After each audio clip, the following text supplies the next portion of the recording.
Hey guys, what is up? It is me, Pagey, here once again with another video on The Flash Season 7, and this is going to be my review for Episode 8 for this season, otherwise entitled The People vs. Killer Frost. But of course, if you've not watched the episode, better off that you go away because, I'm going to be talking about everything that goes on this episode, obviously including spoilers, so yeah. But if you have watched the episode and you are continuing on with the video, it'd be awesome if you could let me know your various opinions, thoughts, theories, anything like that in the comments section down below. What do you think? What do you think of this episode? I'm always curious. And of course, if you're going to enjoy the video and you enjoyed this episode and you're looking forward to what's coming next, why not drop a like on the video to show support for the channel and the video. But of course, last episode, which was a while ago, because this is the first episode after a 3-week break, so it's been about a month since we've had an episode, we of course had the introduction of Chillblaine, but it also was a big episode in regards to the takedown of Killer Frost or Frost by Kristen Kramer, with the end of the episode having Frost arrested by the CCPD. And of course, we also had some suspicious stuff going on with the Speed Force, but there was no Force, like new Force people in that episode, so it was mainly Killer Frost stuff setting up this episode. But we start off the episode with Kristen Kramer in Argus with Agent Cooper, who we met back in, I think it was the Abracadabra episode, I think it was. And something just felt off, like that Agent Cooper dude in general just feels off. I wonder if there's going to be like a weird reveal there, or if he is just like some sort of like, just like a really like monotone robotic acting sort of dude. Not too sure. Be interesting to see where that goes, if he, if that actually leads anywhere. But Kristen Kramer goes there with a suitcase, and we're just wondering what's going on there, and I wasn't too sure where it was leading, but then it leads to somewhere fairly smart in the episode as well. Like this episode in general, I thought was handled really, really well. I was sort of worried going into it. I was like, is it just going to be a courtroom episode? And for the most part it was, but I thought it was written well with the characters and stuff, so it sort of surprised me. But yeah, we have Frost facing sentencing for the Killer Frost crimes from the past, and she's facing quite an amount of time in Iron Heights. I think they said like they're looking about 10 to 20, but obviously they go for more at the end of the episode. But that's like if that's the estimate I think that Cecile does. But Cecile feels she has like a good case to save her from that, what they thought at the time was a long sentence, but that is up to them as to what happens. It's what happens in the courtroom and what happens in the fight there. Now the state, which has like Kristen Kramer on their side, doesn't just want Frost to face time for the previous crimes, but they want her to take the metahuman cure to take away her powers, which in turn could kill, Frost, seeing she is pretty much built off of the metahuman matter, if you want to call it. So this puts Cecile in a very sticky situation where they need to fight for that prison time over the taking away of powers because of the potential of what it could do to Frost at the time. They're not too sure what it could lead to. Now, they do come up with like this sort of smart plan that could potentially help them out. Unfortunately, it doesn't go their way, which we'll get to, but Caitlin, Allegra, and Cisco do a little bit of like a Mission Impossible, like a mission sort of thing, breaking into CCPD to neutralize the bunch of metahuman cures, or the remaining metahuman cures in CCPD that are held in the armory there. Now, they're almost thwarted by Kristen Kramer at the time, but luckily they do get the mission done and they're able to neutralize they're able to neutralize what's going on there. Now, as I said, most of this episode is like courtroom stuff, like the whole, as the title would suggest, the people versus Killer Frost. But we do have some setup with some of the Force stuff going on. So we do take a trip to Keystone City, where seismic isotopes detected, which was, stuff linked with Faweza, or the Strength Force being, so they're on the hunt for her.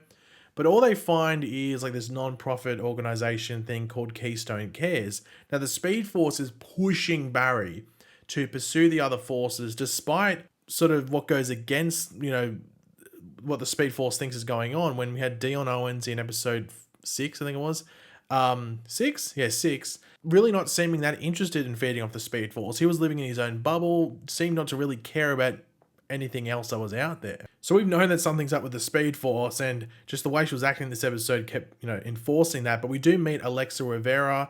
They've sort of changed her name in the comics. It's Alexa Antigone, I think that's it, or Antigone, I don't know how you pronounce it.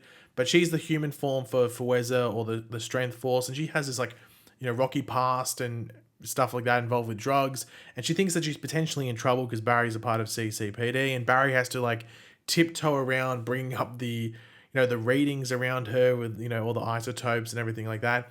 And of course the Speed Force pushes it and just stuffs it all up. Like Barry gave this look to her, like this like beaming look, like what the hell. And I was just thinking, yeah, the same, like what the hell. Like obviously she's not human, because I don't think anyone with half a brain would do that. Like what the hell. But anyway, back to the courtroom stuff. So One thing I thought was really going to help Frost out in this situation is that we had Joe defending Frost in court, and the chief of police helping you out. I think that's a pretty good thing.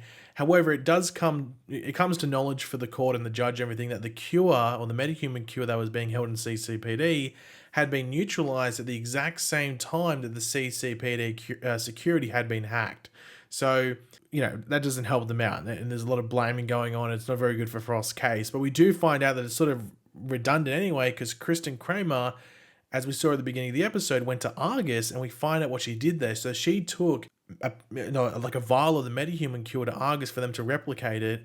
So Argus is able to make like many doses. I think they said like they'd have 100 done within a day, or it might have even been a couple of hours or something like that.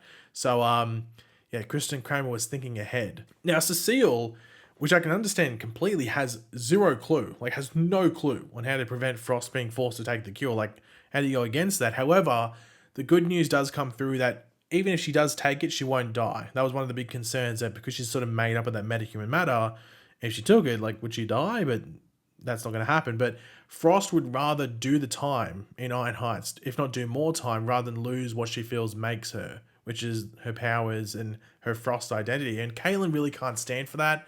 But Frost has her reasons as to why she thinks Caitlin's being like that. It's a bit of a confrontational sort of thing, but I think you really felt the relationship between Caitlin and Frost in this episode. And I think the two scenes they have there, and also the scene on the balcony, really hammered that home. Now, Barry as the Flash does go, like, he goes back to see Alexa as the Flash. So she's not like, oh, CSI person's back here. It's Barry without a blurred face and speaking normally. Anyway, he goes back to see Alexa, where she reveals she has been having like these blackouts, and she starts to realize that maybe she is Faweza. Like, she's got this worry. And we see that Alexa isn't a bad person. She's the complete opposite. She's a really giving, caring, give the, coat of her own back to someone that needs it more than her. She's that type of person. So Barry's starting to realize that, okay, well, like, we have Dion, who doesn't care, Alexa, who does, like, is the complete opposite of a villain. So Barry's sort of like going, like, thinking, okay, well, what's the Speed Force going on about? I don't think these type of people would go after, the Speed Force will be that power hungry and everything like that. They're sort of the complete opposite. So Barry's suspicions are raising at that point. Now, one thing I really did enjoy, and I was happy that the episode did it, is that they actually gave us a reason as to why Kristin was doing what she's doing. So we had that Frost v Kristin sort of thing in that little interview room. And Frost is just wanting to find out why Kristin has it in for her so much. And Kristin just has a bad history with metas pretending to be good, or metas that aren't truly heroes. And she has this example where one, in a war zone or something, betrayed her and her team, leading to many deaths. So Kristin is pretty much using Frost as an example. It's not really anything specifically against Frost, like, oh, Frost stole my donut or something. It has nothing. It could have been any other meta. It's just that Kristin's using Frost as a specific example. And now any meta that breaks the law and is seen as a threat takes the cure. So it's extremely bad, especially if there's like the metas that have that, that viewpoint that Frost has, where they're made up by their powers. Like, we've seen Barry in the past, when he doesn't have his speed, he doesn't feel like Barry. We've seen it with Cisco when he doesn't have his Vi powers, he doesn't feel like Cisco. He's had that period in time. So it doesn't just go with the bad people, it goes with the good people as well. Now, Frost makes that statement to the court, and she talks about how the erasing of someone's powers and then, and their metahuman identity isn't the same as taking a weapon off someone, which is 100% right. As I've listed the examples where it's the same with the heroes as well. So she pleads for life in prison, but no metahuman cure. So she gets to be Frost and everything like that, but she will have to go to Iron Heights and everything like that, which completely ruins Kristen Kramer's plans. As I said, it was nothing really specifically against Frost. It was about enforcing this just way in which they deal with certain people with powers that may go against the law, or just a certain type of person that Kristen's going after.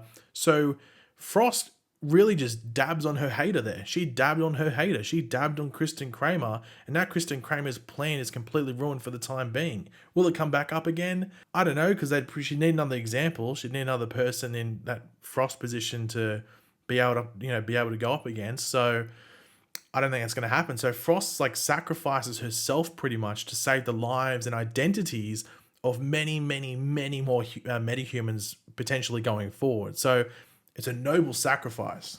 But one thing, and I do wonder if other people picked up on this, but we had Kristen Kramer, or not we had Kristen Kramer, but I think Kristen Kramer's actions may have spurred or kick-started or activated Joe's storyline for the back half of the season with like the abuse of power, because that's what Kristen Kramer was pretty much doing, and I have a feeling that's what like it sort of like kick-started it. Now I don't know necessarily when that's going to start. It was like one of the first things we found out about season 7 in regards to a storyline was something to do with Joe with the CCPD and abuse of power. So I don't know if we're going to see it happen like next episode, or it's something that we might not see, happen till like episode 12, 13, 14, something like that. But I think what Kristen Kramer was doing has spurred Joe to, move that storyline ahead. But to finish off the episode, we did have Alexa taken to Star Labs for testing, and she's scanned with like similar isotopes and everything, which ends up activating her powers. She almost goes full Faweza, and I thought, oh my God, she's going to go hulking about in Star Labs. That's going to cause a bit of damage. But she's able to calm herself down. However, she is attacked by the Speed Force. The Speed Force breaks and sort of betrays and breaks Barry's trust. And she also goes after Iris, which breaks it even more. But in turn, with Barry saving Iris, he gives the Speed Force a sample of his powers, which are then used against Alexa. And from what we know, Alexa is dead, knocked out. I have no idea. They sort of end on a cliffhanger there. But yeah, the Speed Force has she's broke bad, if you want to call it. I don't know how you would reference it, but I can't wait to see where that goes, because it seems like the conclusion to this storyline with the Forces has just activated, and I think we have 3 episodes until the storyline ends, so it's going to be interesting to see how they wrap it up and where it goes. But yeah, overall, this episode surprised me, seeing that really not a lot of action-oriented stuff happened. It was really just a storyline for this, like for the most part. I thought it was really well handled. I thought it was really well written for the most part. And yeah, I'm interested to see what they do with Frost. Like, do we meet Frost again? We know that Chillblane's in Iron Heights as well. Do we see Frost and Chillblane get, well acquainted? I don't know what's going to happen there. It'll be interesting. Also interested to see how Caitlin moves on as well. So yeah, and obviously the Alexa, like the Speed Force stuff, I think we're going to get a big thing going on next week with that. So I'm curious to see where that goes as well, heading into the last few episodes of this storyline as well. But thanks for watching, guys. Hopefully you enjoyed the video. If you did, it'd be awesome if you could drop a like on it to show your support. Let me know in the comment section down below your various opinions on the episode. What did you love? What did you hate? Various thoughts, theories. Let me know all of them in the comment section down below. And of course, if you are new to the channel, make sure to subscribe. And yeah, I'll catch you guys later. Goodbye.